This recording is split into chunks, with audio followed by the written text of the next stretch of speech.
Importance of atmospheric gases. Nitrogen is the most widely prevalent gas in the atmosphere and is needed by plants for growth. Nitrogen जो है वो atmosphere में सबसे ज़्यादा है, उसका प्रोपोर्शन 78% है और सबसे ज़्यादा है, और ये मोस्टली प्लांट से यूज़ किया जाता है। सबसे ज़्यादा इसकी ज़रूरत प्लांट्स को होती है क्योंकि प्लांट्स के ग्रोथ के लिए नाइट्रोजन बहुत इम्पॉर्टेंट है, और अगर नाइट्रोजन नहीं होता तो प्लांट्स की ग्रोथ ही नहीं होती। So for the growth of plants there is need of the nitrogen, and nitrogen is most widely prevalent gas in the atmosphere. Then next gas is the oxygen. Oxygen is essential for the survival of all living creatures. Humans and animals breathe in oxygen and plants give it out during photosynthesis. अब दूसरे number का जो gas है वो है oxygen, जो कि बहुत इसेंशियल है सभी तरह के लिविंग ऑर्गेनिजम्स के लिए। सभी लिविंग ऑर्गेनिजम्स को ब्रीदिंग के लिए ऑक्सीजन की बहुत आवश्यकता होती है। Without oxygen we can't live more than 1 minute also. 1 minute से भी ज़्यादा हम ऑक्सीजन की बजाय नहीं रह सकते। एंड जो ह्यूमन्स बीइंग है, एनिमल्स है, उन्हें ब्रीदिंग के लिए ऑक्सीजन की बहुत ज़रूरत होती है। ऑक्सीजन जो होता है वो प्लांट्स के थ्रू रिलीव कर दिया जाता है। प्लांट्स उसे फोटोसिंथेसिस की प्रोसेस में रिलीज कर देते हैं, जो कि ह्यूमन बीइंग्स और अदर एनिमल्स ब्रीदिंग के लिए यूज़ करते हैं। Next important gas, that is the carbon dioxide, is important because it's absorb the heat given out from the surface of the earth and keeps it warm. अब carbon dioxide जो है उसका importance क्या है? जो कुछ सन हीट हमें सन के थ्रू अर्थ सरफेस के ऊपर मिलती है तो उससे अर्थ सरफेस का टेम्परेचर बढ़ जाता है, बट ये टेम्परेचर कार्बन डाइऑक्साइड ऑब्जर्व कर लेता है।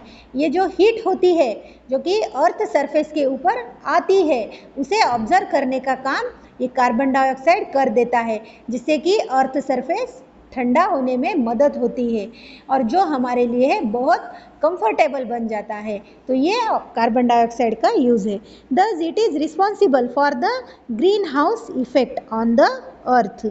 Plants use carbon dioxide during photosynthesis.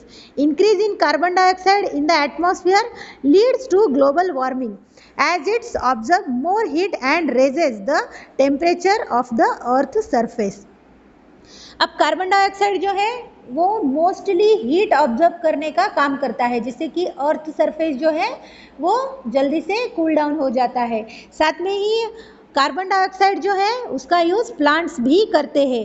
जब प्लांट्स अपना खुद का फूड बनाते हैं, फोटोसिंथेसिस प्रोसेस वो करने लगते हैं, तब उन्हें CO2 की बहुत ज़रूरत होती है। विदाउट CO2 वो कुछ भी फूड प्रोड्यूस नहीं कर सकते। साथ में ही एटमॉस्फेयर में जो ग्लोबल वार्मिंग होती है वो कार्बन डाइऑक्साइड की वजह से ही होती है, क्योंकि कार्बन डाइऑक्साइड का प्रोपोर्शन अगर एटमॉस्फेयर में बढ़ गया तो ग्लोबल वार्मिंग हो जाती है, यानी कि मोस्टली ज़्यादा से ज़्यादा हीट यहाँ पर ऑब्जर्व की जाती है और कार्बन डाइऑक्साइड ऑब्जर्व करता है और एटमॉस्फेयर में रिलीज कर देता है। इसे बहुत सी हीट एटमॉस्फेयर में बढ़ जाती है और इसे ही ग्लोबल वार्मिंग कहा जाता है। तो इस तरह से कार्बन डाइऑक्साइड के यूजेस है। Next is the fact file. Global warming leads to an increase in the average temperature of air near the surface of the earth and the oceans.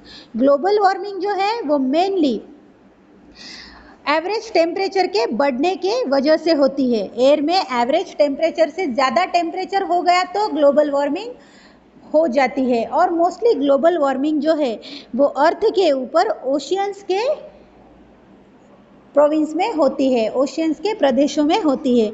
ऐसा क्यों होता है? Because rise in sea level due to melting of ice sheets and glaciers and a change in the amount of rainfall etcetera.